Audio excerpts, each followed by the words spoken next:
Mais uma manhã que Nosso Senhor nos permitiu estar aqui, nos deu fôlego de vida, mais uma oportunidade de aprendermos e sermos melhorados, né? Transformados de glória em glória. É, Da outra vez que eu falei sobre o arrependimento e Deus falou coisas muito chaves, né? É, Sobre o arrependimento e a importância do arrependimento, né? Como um dos exemplos, ele falou como que a vela, ao mesmo tempo que ela ilumina o lugar, ela é queimada, ela é derretida pelo fogo. E assim nós somos nós, né? Como luz da terra, nós precisamos ter fogo sobre nós, porque a vela sozinha ela não ilumina nenhum lugar. Né? Então a gente precisa do fogo dos céus para nos iluminar, para nos queimar, para que nós venhamos ser luz sobre a terra. Então, é necessário que o fogo venha estar sempre sobre nós, para que haja o derretimento dos santos, o derretimento dos servos, certo? E nós falamos sobre pedir ao Espírito Santo para que nos revele Jesus completamente, para que nós venhamos s- sermos apaixonados por Jesus, porque quando nós encontramos o verdadeiro Jesus, não o Jesus que nós ouvimos falar, o Jesus, tem várias versões de Jesus no mundo, todo mundo vê Jesus de uma forma.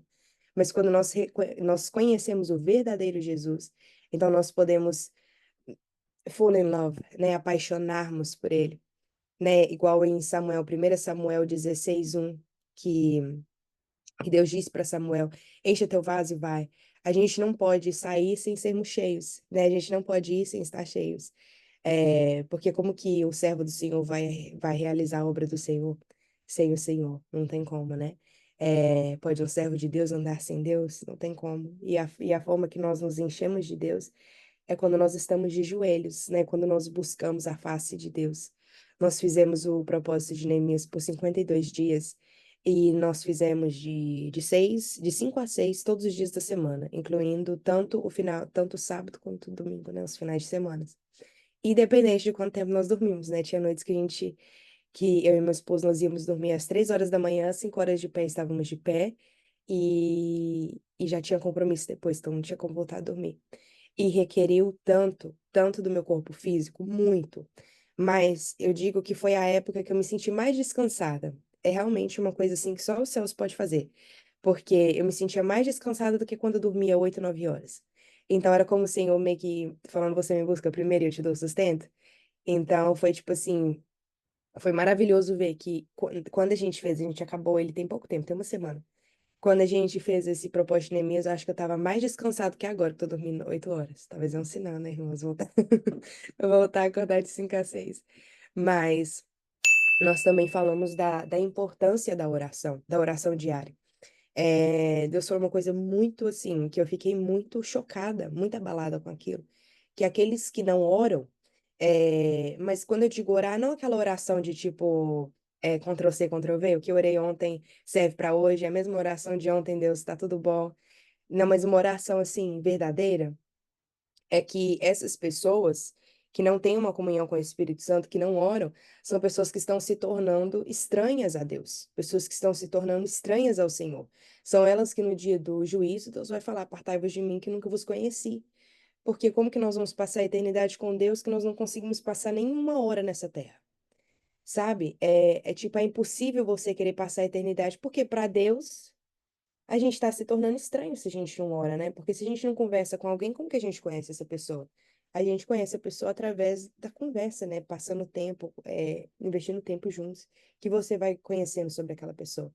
E embora Deus já nos conheça, nós precisamos conhecer a Ele, porque, igual eu falei, cada pessoa tipo, uma versão de Jesus, mas Jesus não tem várias versões. Jesus é o mesmo. Ontem, hoje, para sempre. Não há sombra de variação em Jesus, em Deus e no Espírito Santo.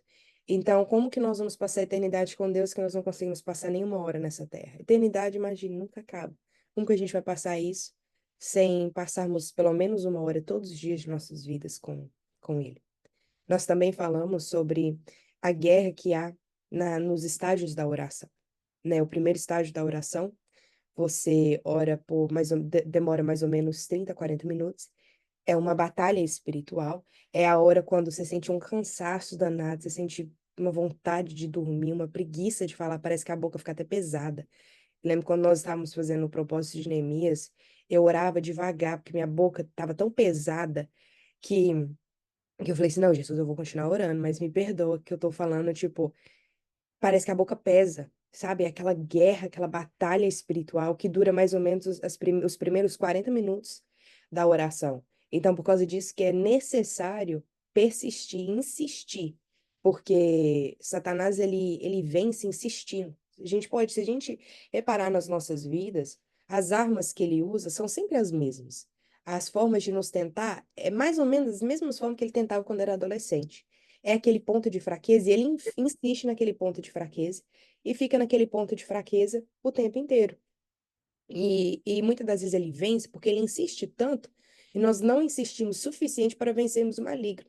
Então, quanto mais o maligno insiste em nos fazer cair, né, cair em tentação, nós temos que insistir orando. Se ele insiste 10 vezes para a gente cair, a gente insiste 11 orando. Então, a gente precisa ter a disciplina de orar sem vontade. Todos os grandes pregadores que a gente vê, os grandes profetas, missionários, evangelistas, eu duvido que toda vez que eles oravam, eles estavam com vontade. É uma coisa que, que nós somos o sacrifício. Primeiro, o sacrifício chega no altar e depois o fogo cai. O fogo não cai sem sacrifício. Então, não é Deus que faz o primeiro passo, somos nós. Nós que tomamos a atitude de levantarmos e irmos para o altar para queimarmos. E aí Deus traz o fogo. Deus não deixa o fogo lá queimando e nós entramos como sacrifício.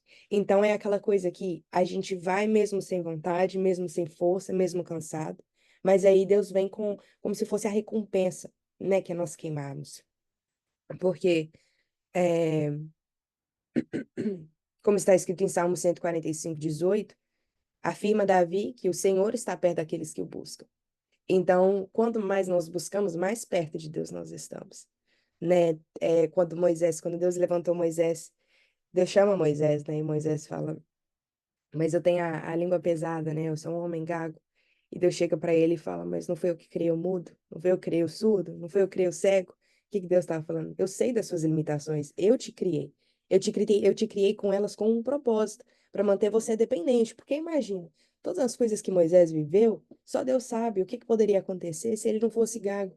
Porque ele viveu coisas tão maravilhosas que a algum ponto da jornada da vida de Moisés ele poderia ter se perdido, se tornado suficiente demais, santo demais, bom demais para andar com Deus, entende? Porque a nossa natureza ela é muito pecaminosa. Então é muito fácil nós esquecermos do que Deus fez na nossa vida. Por causa disso que nós precisamos praticar o princípio da gratidão todos os dias. Antes de nós pedirmos, nós temos que agradecer, né? Nas fases da oração, a gratidão é uma das primeiras coisas que nós devemos fazer. Lembrarmos o que Deus tem feito, para que nós não venhamos ser ignorantes, mal agradecidos daquilo que Deus tem feito. Só o fato de nós estarmos aqui, mesmo que seja de manhã, alguns podem estar cansados, queria estar dormindo, outros estão arrumando para ir para o trabalho, outros estão parados só ouvindo. Todos nós temos o privilégio de estarmos aqui, porque o Senhor soprou fôlego de vida mais uma vez sobre os nossos pulmões, e isso é uma bênção. Já é uma razão para ter muita gratidão, porque eu esqueci o nome do rei, mas da história de Moisés, quando ele foi colocado na balança e foi achado, devendo, né, faltando.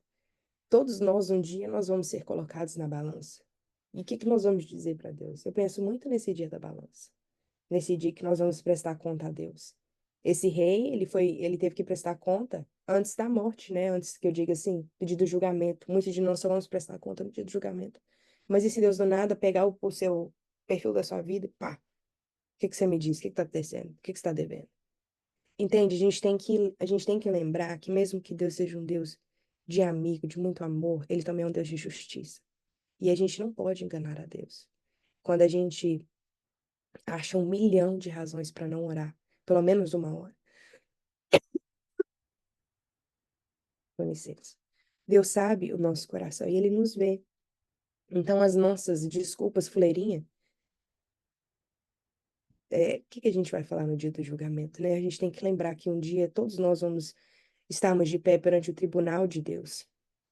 Iremos prestar conta sobre a nossa vida. Naquele dia, Jesus não será mais advogado que nos defende, ele será um juiz. E nós vamos ter que prestar conta. Então é necessário o arrependimento. É necessário o arrependimento para que nós mantenhamos o nosso coração no lugar certo. Porque é muito fácil esquecermos daquilo que vivemos com Deus e voltarmos para os velhos caminhos, né? Para o velho homem. E, e nós falamos também como que o reino de Deus pertence aos pobres de espírito, né? Os mendigos, vamos dizer assim, os pedintes, os que nunca estão cheios demais. Nunca é suficiente, sempre querem mais. E é assim que nós temos que ser, né? Nunca nos conformarmos com até onde Deus nos trouxe. Sempre queremos avançar mais na fé. Novas experiências, um novo patamar, águas mais profundas com Deus, porque Deus sempre tem mais para dar. Nós aqui temos que estarmos aptos para recebermos o novo de Deus, né? E isso só vem com passar tempo com Deus, passar tempo de joelhos. Os grandes homens, foram homens de lágrimas, homens que, que, que se derramavam aos pés de Deus, aos pés da cruz, né? Eu tive um sonho, aonde eu estava sentada numa roda, falando com umas pessoas, e nesse sonho eu falava que às vezes nossas mãos estão tão cheias com sacolas, com outras coisas fúteis, que nós não temos espaço para carregar a cruz. E como isso é verdade nos dias de hoje? Muitas das vezes nós estamos tão ocupados, com as mãos tão cheias de outras coisas que nem nós nem precisamos, que nós não temos o espaço para carregar a cruz e seguir a Jesus. E a gente não segue a Jesus sem a cruz. É uma coisa que Deus falou comigo também, que eu fiquei assim, nossa, é sobre isso. É que o diabo, ele primeiro, ele te mostra um prato feito, um banquete feito, tudo bonito, todo arrumado, parece aquela coisa assim, fora do mundo, né? Tipo, muito, muito bom. Agora eu posso, finalmente eu sou livre, agora eu posso realmente fazer tudo que eu queria fazer. E, e aí depois que as coisas vão se revelando, que olha, na verdade, seu banquete está vencido, ele está estragado. Olha, na verdade, essa comida que você está comendo tá te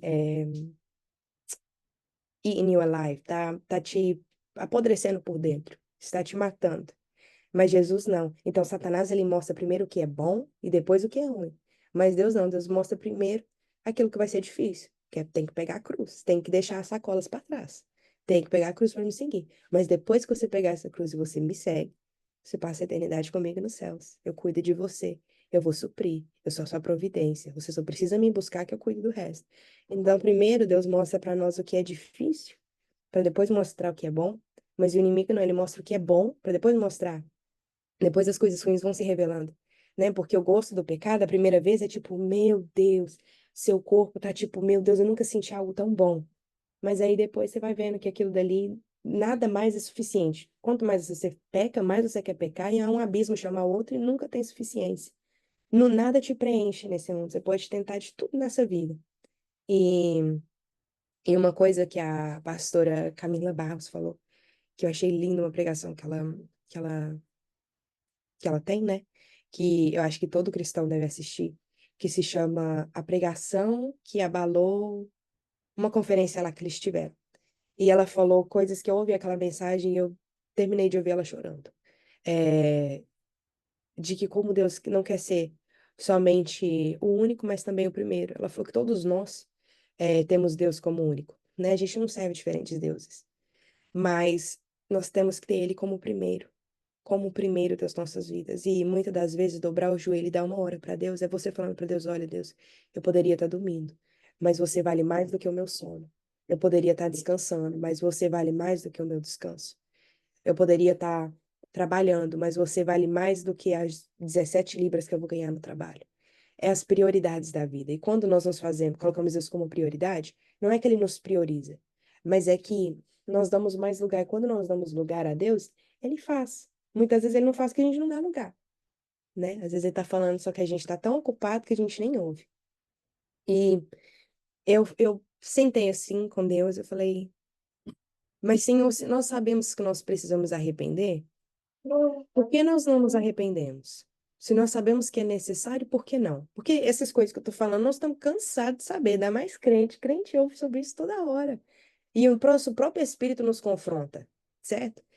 E uma das coisas que o Espírito Santo falou comigo é o orgulho. Uma das primeiras razões por que nós não nos arrependemos, mesmo que sabemos que temos que arrepender, é o orgulho. O arrependimento, ele requer olhar no espelho. Requer reconhecer que erramos, que falhamos. Mas se nós nos achamos santos ou certos demais, como iremos reconhecer o erro? O orgulho nos faz cegos demais para vermos a trava que está no nosso olho. Isso já dizia lá em Mateus 7:3. E por que reparas tu no argueiro que está no olho do teu irmão e não vês a trave que está no teu olho? Arrependimento significa apontar o dedo para o erro. Significa parar de apontar o erro do outro e olhar para si. Mas o coração orgulhoso não aceita estar errado. Isso já está escrito lá em Provérbios 16:18, que diz: o orgulho vem antes da destruição, o espírito altivo antes da queda. Então, como isso é sério, irmão? Se a gente está orgulhoso, então isso já tá, é como um sinal, como uma prévia de que você vai cair. É uma prévia de que vai vir destruição. Por isso precisa haver um arrependimento do orgulho. Arrependimento é o queimar do ego, né? E uma das coisas que envolve o ego é o orgulho. A segunda razão, então, a primeira razão que nós não arrependemos, mesmo que sabemos que temos que arrepender, é o orgulho. O segundo é o medo. Medo do que veremos de nós mesmos. Às vezes olhar no espelho dói. A imagem no espelho, ela confronta. Muitas das vezes, nós não gostamos do que nós vemos no espelho, mas não queremos mudar. Então, nós evitamos o espelho. Por exemplo, teve uma época que eu engordei. Não olhava no espelho, que os olhos não veem, o coração não sente. Pronto. Simplesmente esqueci do espelho. Então, é tipo assim, quando a gente olha no espelho, a gente tem que olhar para nós mesmos. E quando nós olhamos para nós mesmos, dói. Dói ver que a gente não é suficiente. Dói ver que a gente errou. Dói reconhecer que há algo em nós que falta, né? Porque nós não somos perfeitos. Então, sempre tem algo que tem deficiência na nossa vida, algo que não é bom o suficiente. E como quem quer perder peso, mas não quer exercitar ou fazer uma dieta, ela evita o espelho. Eu tava com preguiça demais para ir para academia, eu não queria parar de comer, então, pronto, só não olhar no espelho. Só que depois as fotos vêm, né? Aí você aí você percebe pelas fotos. Mas aquilo que os olhos não veem pode ser ignorado. E em Tiago 1, 23, 24 está escrito: aquele que ouve a palavra, mas não a põe em prática, é semelhante a um homem que se vê no espelho, mas depois de olhar para si mesmo, sai e esquece da sua aparência. Então, isso é Tiago 1, 23 ao 24.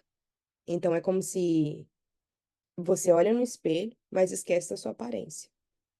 Olhar no espelho requer uma postura, um posicionamento, uma mudança, um compromisso, né? Porque depois que você se olha no espelho, igual quando eu olhei, eu olhei no espelho, eu falei, nossa, a minha aparência não tá me agradando.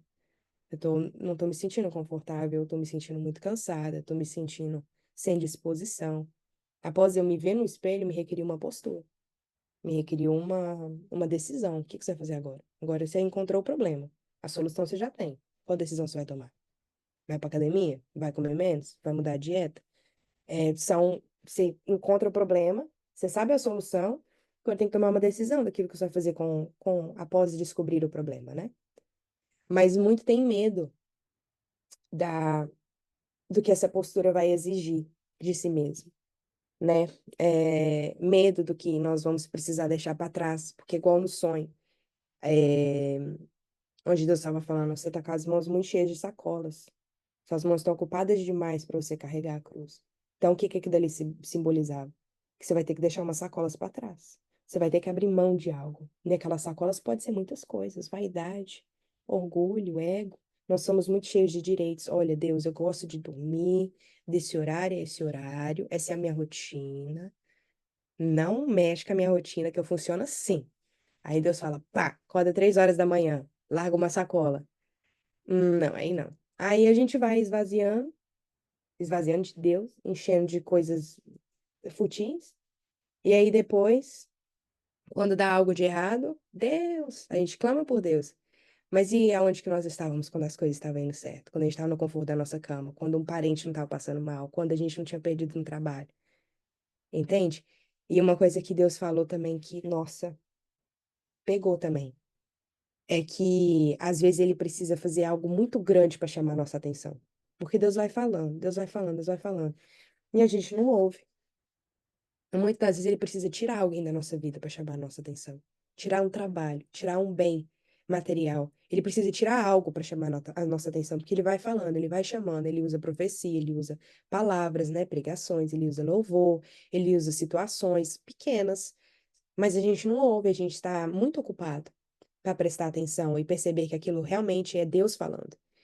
E aí ele precisa fazer algo maior, porque se ele não fazer algo maior, ele vai nos perder, e ele não quer nos perder. Então ele prefere que nós venhamos perder alguém ou algo, para que nós venhamos não perder a eternidade. Aí depois nós nos revoltamos com Deus. Mas Deus, por que você permitiu isso acontecer? Ele está falando, foi um livramento. Se eu não tivesse permitido isso, eu teria te perdido. E aí você, né, ia perder o nosso maior bem, né, irmãos? Que é a eternidade com Deus. Essa vida aqui é passageira. A gente tem que pensar que as coisas que a gente faz nesse mundo, ela tem que ser coisas que vão ser arrecadadas para a eternidade. É óbvio, né, que a gente precisa trabalhar, ganhar dinheiro, pagar as contas, essas coisas. Mas a gente tem que lembrar que as contas e o dinheiro não é tudo que tem nessa vida. Porque essa vida vai acabar. Pode acabar amanhã, pode acabar daqui 50 anos, mas vai acabar. E na eternidade não vai acabar. Então a gente tem que pensar que o meu lugar não é aqui. Aqui eu tô de passagem, vai acabar alguma hora. E a minha eternidade, como que eu vou passar? Onde que eu vou passar ela, né? E o medo também, que é a segunda razão porque nós sabemos que precisamos arrepender e não nos arrependemos, é, muitas das vezes nós temos medo daquilo que Deus vai pedir de nós, né? Eu posso dizer que eu tive muito medo, e às vezes até hoje, quando eu falo Jesus, que eu perca tudo menos do Senhor, eu falo com medo, porque vai que ele, não sei, né, irmãos? O que que Deus pode tirar para eu não perder? Para eu não perder ele, mas ao mesmo tempo é tipo, tudo que você perder aqui agora, daqui a pouco você vai se perder também, assim, você vai se perder no sentido que você vai morrer. Então, é pouco comparado com a eternidade, né? Nós temos medo do sacrifício, medo da renúncia. Chegar perto da luz significa que as coisas do oculto serão reveladas, as dores do passado, os traumas, as más decisões, as culpas, que são tudo que a luz traz à tona, né? Como Filipenses 3, do 13 ao 14 diz: Irmãos, não penso que eu mesmo já tenha o alcançado, mas uma coisa faço, esquecendo-me das coisas que ficaram para trás e avançando para as que estão adiante, prossigo para o alvo, a fim de ganhar o prêmio do chamado celestial de Deus em Cristo Jesus. É... E é isso, irmãos, avançando para frente. Foguete não dá ré, foguete só sobe. Terceira coisa, terceira razão porque nós não nos arrependemos, mesmo sabendo que nós precisamos arrepender, a perda do controle.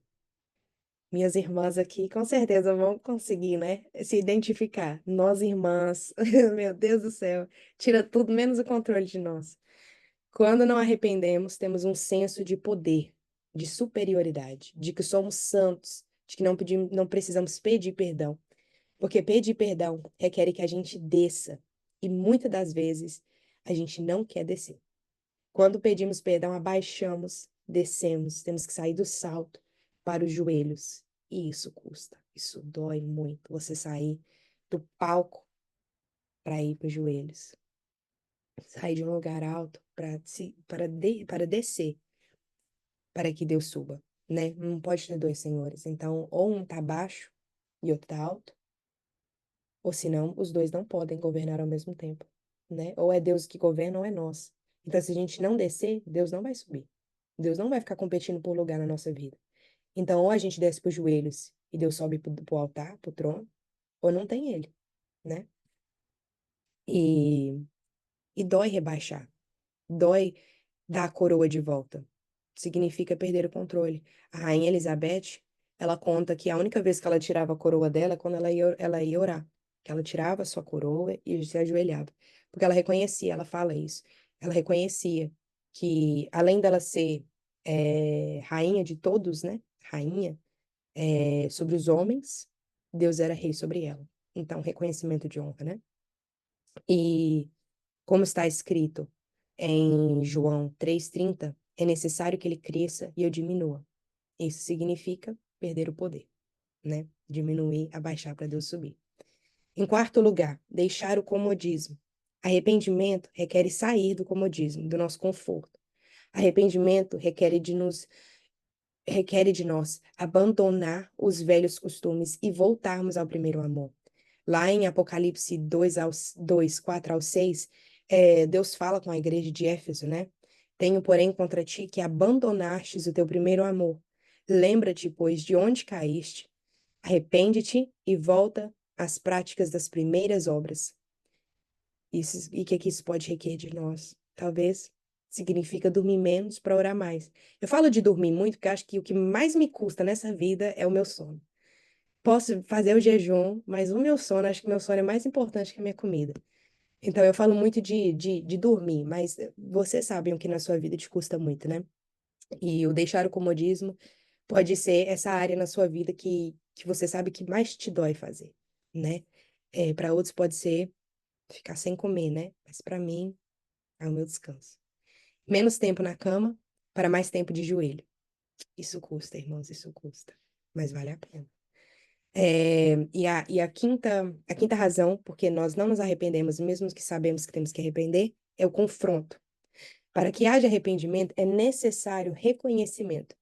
E para que haja reconhecimento, é necessário confronto. Pega isso, irmãos, pega a chave. Para que haja arrependimento, é necessário reconhecimento. E para que haja reconhecimento, é necessário confronto. Então, arrependimento precisa de reconhecimento, reconhecimento precisa de confronto.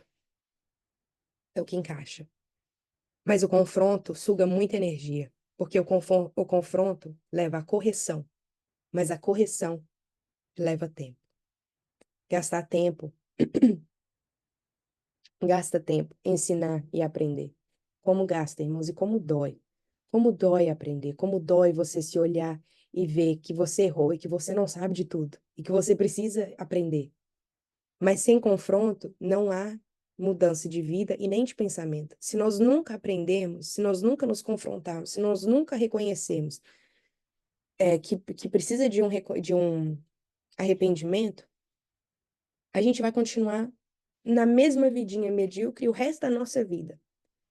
Se nós não tratarmos a raiz, podemos cortar os frutos quantas vezes for preciso, mas o fruto vai sempre nascer do mesmo jeito, porque veio da mesma raiz.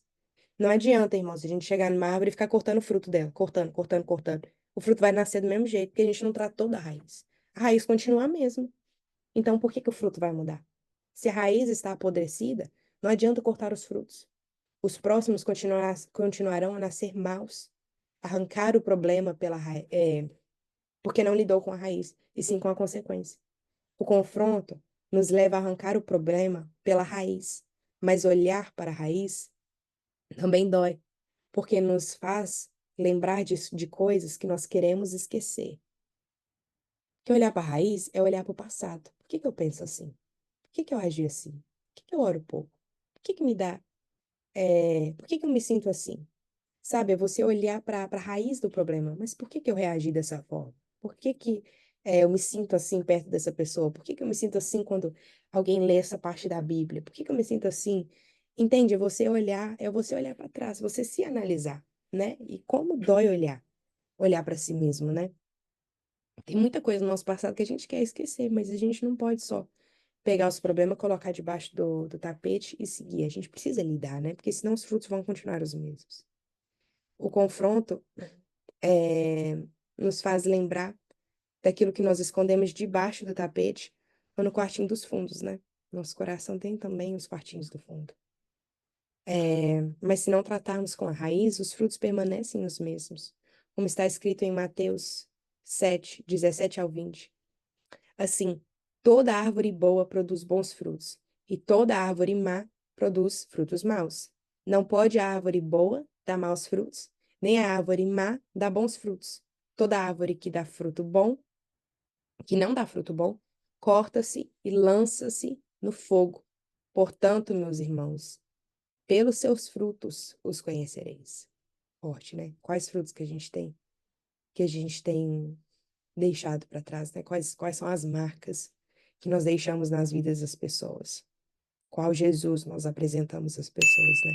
Se você for o único cristão que alguém vai conhecer, que Cristo você representou?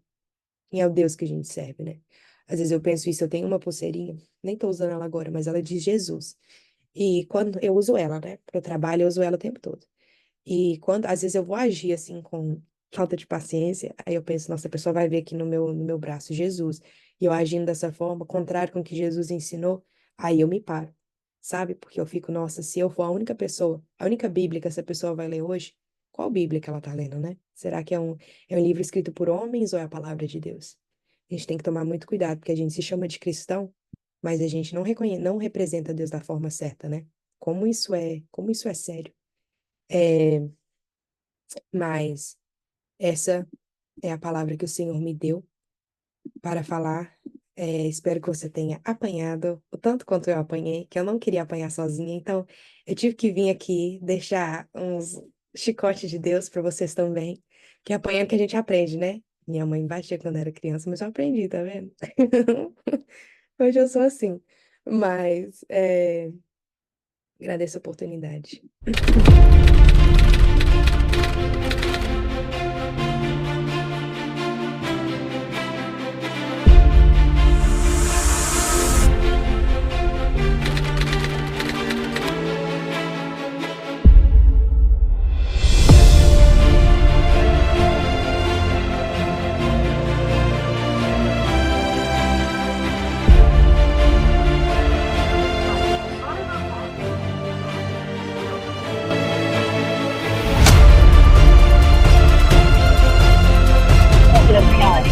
Nada, como que a comunicação, mas o ambiente